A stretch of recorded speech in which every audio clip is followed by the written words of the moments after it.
Friends, எல்லாரும் எப்படி இருக்கீங்க? உங்களை பார்த்ததுல எனக்கு ரொம்ப சந்தோஷம். நிறைய புது ஃப்ரெண்ட்ஸ் வந்திருக்கீங்க. எல்லாருக்குமே ரொம்ப ரொம்ப நன்றி. புதுசாக நம்ம சேனலை பார்க்குறவங்களா இருந்தால் சப்ஸ்கிரைப் பண்ணி வச்சுக்கோங்க. கூடவே இருக்கிற பெல் ஐக்கனை ப்ரெஸ் பண்ணி வச்சுக்கோங்க. Thank you friends.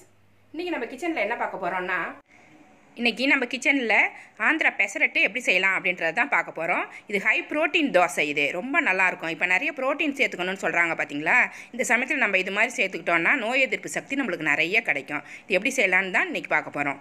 இதுக்கு வந்து நான் 1/2 கிலோ பாசிப்பருப்பு ஊற வச்சு எடுத்து வச்சுருக்கேன். இது நைட்டே ஊற வச்சிடணும். பாசிப்பருப்பு வந்து ராத்திரி ஊற வச்சா தான் கரெக்டாக இருக்கும். ஒரு 8 மணி நேரம் அது ஊறினா தான் நல்லா ஊறும். அது கூடவே 1 ஸ்பூன் வெந்தயத்தையும் சேர்த்தே ஊற வச்சுருங்க. 1/2 கிலோ பாசிப்பருப்புக்கு 200 கிராம் பச்சரிசி. இது வந்து அரைக்கிறதுக்கு 2 மணி நேரத்துக்கு முன்னாடி ஊற வச்சா போதும். அது வந்து நைட்டே ஊற வைக்க தேவையில்லை, புளிச்ச மாதிரி ஆகிடும். 2 மணி நேரத்துக்கு முன்னாடி ஊற வச்சு உடனே அந்த பருப்பு கூட போட்டு அரைச்சி ரெடி பண்ணிக்கலாம். 200 கிராம் அரிசி ஊற வச்சு எடுத்து வச்சுருக்கேன். இப்போ இது எல்லாத்தையுமே சேர்த்து நம்ம அரைக்க போகிறோம். பாசிப்பருப்பில் இந்த வெந்தயத்தை போட்டுக்கோங்க. அது கூடவே பச்சரிசியையும் சேர்த்து வச்சுருங்க.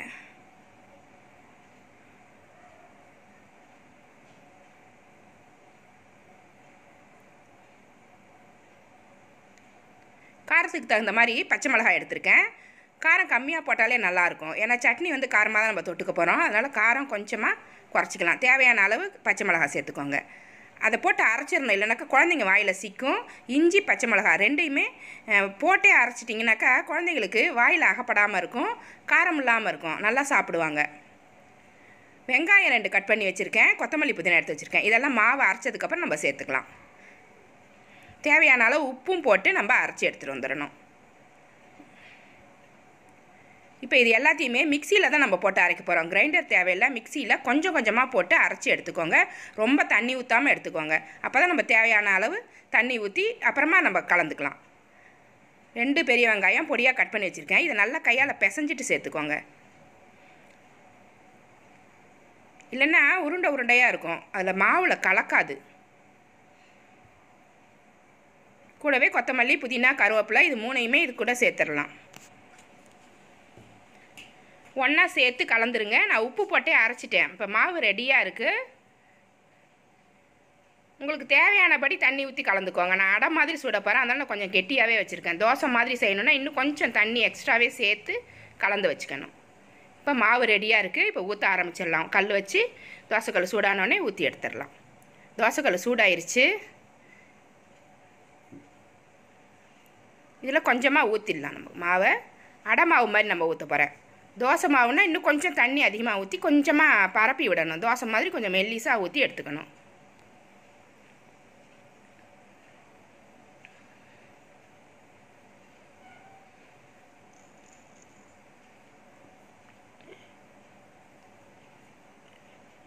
கொஞ்சமாக நல்லெண்ணெய் ஊற்றுறேன்.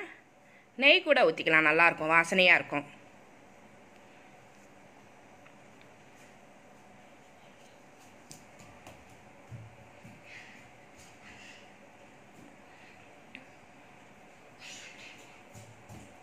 இது ஒரு பக்கம் வெந்துருச்சு. இது திருப்பி போட்டுடலாம். இப்போ மேலே கொஞ்சம் நல்லெண்ணெய் தடவி விட்டுருங்க.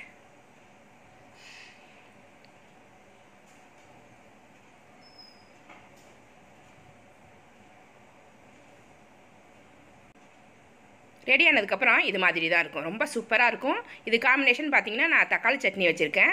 கார சட்னி கூட நல்லாயிருக்கும். மிளகாய் தேங்காய் பூண்டு வச்சு அரைப்பாங்க பார்த்திங்களா, கார சட்னி கடப்பா சட்னின்னு சொல்லுவாங்க. அது வச்சு அரைச்சிங்கன்னா இன்னும் டேஸ்ட்டாக இருக்கும். சாம்பார் நல்லாயிருக்கும், அவியல் நல்லாயிருக்கும். ரொம்ப டேஸ்ட்டாக இருக்கும். நல்லா சத்தான தோசை. இது குழந்தைங்களுக்கும் ரொம்ப பிடிக்கும், பெரியவங்களும் சாப்பிட்லாம். இந்த ரெசிபி உங்களுக்கு பிடிச்சிருந்தா நம்ம சேனலை சப்ஸ்கிரைப் பண்ணி வச்சுக்கோங்க. கூடவே இருக்கிற பெல் ஐக்கனை ப்ரெஸ் பண்ணி வச்சுக்கோங்க. லைக் பண்ணுங்கள், ஷேர் பண்ணுங்கள், கமெண்ட் பண்ணுங்கள். இவ்வளோ நேரம் என்னோடய வீடியோவை பார்த்தா எல்லாருக்குமே நன்றி. Thank you friends.